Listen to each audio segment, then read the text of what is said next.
How to remove someone from a group chat on Snapchat. Hey everyone, welcome back to another tutorial video. And as I already said, in this video we're gonna take a look at how you can remove someone if you don't like someone on that particular group, how you can remove that person. So to get started, you can open up your Snapchat and head over to the group that you want to remove the person from. Now if you tap on the group members that are on the group, now it only shows me that I can add members. Even though I created this group, Snapchat does not allow me to remove or kick the person that I don't want in this group. So if you don't want a particular person from that group, what you can simply do is create a new group without including that person in that next group.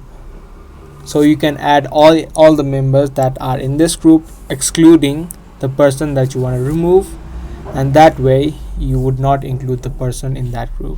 Other than that, you can remove them from your friend list or block them. If you tap and hold on the person and tap on manage friendship, here it gives you option to block or remove that friend. But the better way is you can create a different group and then exclude the person. So yeah, that's simply how you can remove someone from a group chat on Snapchat. I hope you guys found this video to be helpful. If you did, don't forget to give this video a big thumbs up, and we'll be back soon with more videos similar to this.